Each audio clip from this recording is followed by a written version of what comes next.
Industri retail kembali gonjang-ganjing. Ini tentunya akibat adanya isu dan juga adanya narasi yang mencuat di tanah air ini bahwa kemungkinan akan terjadi lockdown begitu. Sedangkan sebelumnya memang pernah dikatakan akan diberlakukan work from home kembali sebanyak 75% dan work from office 25% untuk zona merah. Nah, ini tentu memukul begitu ya industri retail kembali, membuat para pelaku-pelaku industri retail ini kembali deg-degan gitu ya melihat bagaimana ke depannya progres atau bagaimana proyeksi ke depannya apabila benar begitu pengetatan ini diperpanjang kembali begitu ya dengan tentunya porsi pengetatan yang sama begitu. Nah, ini kemudian menjadi satu pertanyaan, retail nantinya mau kemana begitu ya dan bagaimana perkembangan retail nanti hingga akhir tahun 2021.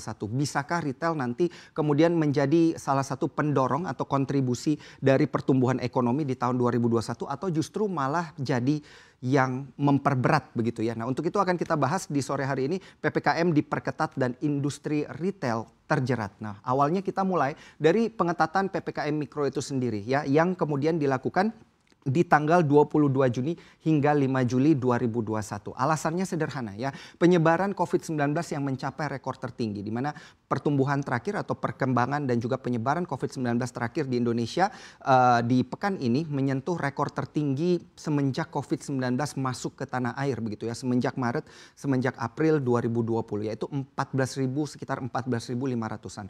Total daripada kasus yang kemudian sudah tercatat di Republik Indonesia ini tembus hingga 2 juta kasus begitu ya dengan angka kematian kemarin yang dikatakan berada di angka sekitar 200 hingga 250 orang untuk satu hari. Tentu ini menjadi satu perhatian juga bagi seluruh kalangan masyarakat terutama yang bergerak di bidang kesehatan utamanya pemerintah begitu. Apa langkah yang akan diambil selanjutnya untuk kemudian kembali lagi menekan angka penyebaran COVID-19 karena ada ancaman ya dari fasilitas kesehatan ini juga yang sudah diserukan atau ini merupakan warning begitu ya. Warning daripada BNPB sendiri yang mengatakan bahwa ada ancaman fasilitas kesehatan ini bisa kolaps apabila dalam jangka waktu 2 minggu atau 1 bulan ke depan tidak dilakukan langkah-langkah insentif begitu intensif untuk kemudian menekan laju penyebaran COVID-19 ini. Begitu juga hal yang dikatakan oleh Wisma Atlet yang dapat Anda lihat beritanya yang sudah beredar di media manapun begitu ya yang menunjukkan bahwa banyak orang yang memang harus mengantri begitu untuk kemudian masuk ke dalam Wisma Atlet. Penyebabnya apa kemudian yang membuat COVID-19 ini mencapai rekor tertinggi? Tentu ini menjadi sangat kontra begitu ya dengan kondisi retail di mana pada saat itu bulan Ramadan dan permintaan di bulan Ramadan sangat tinggi, ada libur lebaran dan juga kondisi bulan Ramadan yang mendorong pergerakan di masyarakat kemudian meledak begitu ya. Nah, tidak hanya penjualan retail yang meledak pada saat itu yang kemudian tiba-tiba naik di dalam 1 bulan sekaligus, tetapi ternyata 2 bulan kemudian di bulan Juni ini kita juga melihat ada ledakan penyebaran kasus COVID-19 sehingga pemerintah mau tidak mau mengambil langkah intensif yaitu kemudian kembali memperketat jam operasional mal dan juga restoran dan juga kafe yang biasa menjadi tempat penyebaran COVID-19 dan juga tempat manusia berkumpul begitu ya. Ini untuk tentunya menekan laju penyebarannya. Menjadi jam 8 malam dan kemudian kapasitasnya dikatakan apabila berada di zona merah kemudian harus kapasitasnya berada di kisaran 25 hingga 50% saja yang berada di zona kuning dan untuk work from home sendiri ini kapasitasnya dari 50 hingga 75%. Nah, ini Anda pasti juga sudah merasakan ya karena memang semenjak hari ini mulai kembali diberlakukan untuk PPM Mikro yang diperketat. Tentunya kebijakannya kembali lagi diberikan kepada para Pemda terkait dengan peraturannya karena harus dipertimbangkan juga begitu ya kondisi ekonomi tiap daerah berbeda-beda dan juga kondisi bisnis di tiap daerah dan juga penyebaran COVID-19 di tiap daerah berbeda-beda. Tetapi apabila Anda berada di wilayah yang kemudian berada pada titik zona merah maka peraturan seperti inilah yang kemudian diambil ya, biasanya diambil oleh daerah-daerah tersebut. Kita lihat dampaknya seperti apa ini yang kemudian membuat dunia retail kembali gonjang-ganjing. Indeks penjualan real kalau kita lihat datanya terakhir diberikan oleh Bank Indonesia adalah data per bulan April dan kemudian proyeksinya untuk bulan Mei seperti apa begitu ya. Dikatakan untuk IPR di bulan April ini sangat signifikan naiknya, 17,3% secara month-to-month dan juga 15,6% secara year on year. Ini tentunya dikatakan menjadi kenaikan yang tertinggi begitu semenjak kondisi pandemi COVID-19 meledak di Indonesia begitu ya, atau semenjak kondisi pandemi COVID-19 masuk ke dalam tanah air. Anda lihat di sini indeksnya kemudian naik dari 187 menjadi 220,4. Kalau kita bandingkan dengan kondisi di tahun 2019 bukan di tahun 2020 karena pada saat itu memang secara mayoritas kondisi berada dalam awal mula fase pandemi begitu ya. Kita bandingkan dengan kondisi sebelum pandemi di tahun 2019. Ini memang masih kurang sedikit ya di bulan 4 dan bulan 5 yang berwarna biru ini adalah bulan-bulan Ramadan begitu. Nah ini kondisi daripada peningkatan dan juga penurunannya hanya berbeda 9 poin. Di mana pada saat itu kondisi pada bulan Ramadan indeksnya berada di kisaran 229. Artinya apa? Artinya memang sudah mulai ada kembali lagi recovery begitu ya, geliat dan juga daya beli masyarakat yang kemudian kembali meningkat. Apabila Anda lihat pada bulan-bulan sebelumnya, di sini tampak sekali ya masyarakat memang menahan daya beli terlebih dahulu untuk kemudian dilimpahkan pada saat bulan Ramadan dan pada saat Lebaran itu berlangsung. Namun apakah proyeksi di bulan 5 yang sudah dirilis oleh Bank Indonesia berada di angka 223,9 ini akan tercapai? Nah ini masih menjadi pertanyaan. Dan apakah ekspektasi di bulan Juli untuk indeks penjualan real ini kembali akan meningkat atau malah menurun? Nah ini juga menjadi pertanyaan karena tiba-tiba pemerintah wilayah setempat kemudian memberlakukan kembali PPKM Mikro yang kembali diperketat begitu ya. Jalanan pasti Anda rasakan juga mulai per minggu ini sudah mulai agak sepi begitu ya karena kondisi WFH-nya sudah berada di angka 75%. Dibandingkan dengan tahun-tahun sebelumnya kita melihat ada rata-rata angka di 170 hingga 180.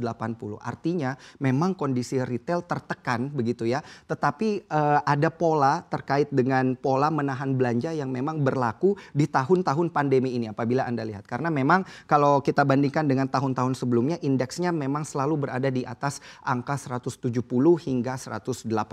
Kita bandingkan datanya begitu dengan indeks ekspektasi penjualan 3 hingga 6 bulan ke depan begitu yang kemudian sudah diproyeksikan oleh Bank Indonesia. Tetapi ini belum memperhitungkan kebijakan yang diambil oleh pemerintah di bulan 6 ini. Ini memang terjadi ada pola penurunan begitu ya dari 150 ke 149 dan ke 147.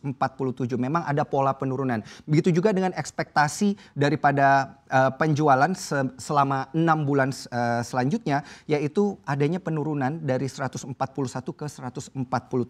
Nah, ini memang sektor retail ini adalah sektor-sektor yang dikatakan cukup siklikal begitu ya. Ada siklus yang kemudian mendorong penjualan retail naik di bulan-bulan tertentu dan juga turun di bulan-bulan tertentu. Sebelum pandemi kita melihat memang per bulan 6, 7, dan 8 selalu ada penurunan di sini apabila Anda lihat. Begitu juga dengan tahun pandemi yang terjadi pada tahun lalu di bulan 6, 7, dan 8 memang selalu ada penurunan. Nah ini biasanya terjadi begitu juga sebelum tahun pandemi karena kemudian ini sudah mulai ada penurunan terkait dengan permintaan barang begitu ya. Barang-barang retail setelah Ramadan sehingga kemudian kurvanya kembali lagi melandai dan juga dikatakan ada arus distribusi yang sudah mulai lancar begitu. Barang-barang yang kemudian dipesan oleh masyarakat menurun dan juga distribusinya dikatakan sudah mulai lancar kembali sehingga supply dan demand-nya kembali terjaga sehingga ada penurunan. Tetapi apabila ditambahkan dengan kondisi pandemi dan juga pengetatan di bulan 6 ini, apakah kemudian kurvanya akan kembali lagi seperti tahun 2020? Nah, ini yang menjadi pertanyaan karena beberapa ahli kemudian mengatakan bahwa ini hanya satu sentimen yang cukup singkat begitu tidak akan berdampak jangka panjang. Harus dilihat lagi 2 minggu ke depan akan seperti apa penyebaran COVID-19-nya. Apabila kemudian kembali melandai dan pemerintah kemudian kembali lagi melonggarkan PPKM, tentu kurvanya tidak akan seanjlok di tahun pandemi di tahun 2020. Yang menjadi pertanyaan adalah bagi para investor saham dan juga para pemegang modal besar begitu ya di indeks harga saham gabungan kita, atau mungkin Anda yang berinvestasi pada emiten-emiten yang terkait retail. Nasibnya ke depan akan seperti apa, dan emiten retail mana kemudian yang Anda katakan bisa saja dikatakan anti krisis COVID-19. Nah, ada beberapa emiten retail yang sudah kami pantau di sini, di mana ini adalah pergerakan secara year to date hingga hari ini per sesi 1 ya di tanggal 22 Juni 2021. Kita melihat ada emiten Era Jaya Swasembada yang secara year to date memang meningkat 56,82%. Pertanyaannya sederhana, peningkatannya ini tentunya terjadi begitu ya apabila Anda tanya kenapa kemudian Era Jaya Swasembada retail tapi kemudian naik, karena memang penggunaan dan juga pembelian barang-barang digital ini banyak sekali mengalami kenaikan akibat kondisi COVID-19 yang membatasi pergerakan, sehingga perilaku belanja masyarakat lebih banyak membeli barang-barang elektronik begitu ya, seperti handphone, atau mungkin Anda yang sudah membeli beberapa handphone baru. Kemudian selanjutnya ada LPPF dari Grup Lipo dan juga MPPA ini yang sangat signifikan kenaikannya 933,33%. Di awal tahun dimulai dengan penguatan Rp85 saat ini, atau per sesi 1 tadi ditutup di level Rp1.085 per unit sahamnya. Kedua emiten ini mendapatkan sentimen yang cukup positif begitu ya, karena akan melancarkan kerjasama dengan Gojek. Tapi kerjasamanya seperti apa masih akan kita nantikan. Kita lihat Hero juga yang kemudian mengambil langkah korporasinya menutup semua gerai giant yang kemudian meningkatkan harga sahamnya secara year to date 84,94%. Namun sayangnya masih ada emiten retail di sini ya, ada 3.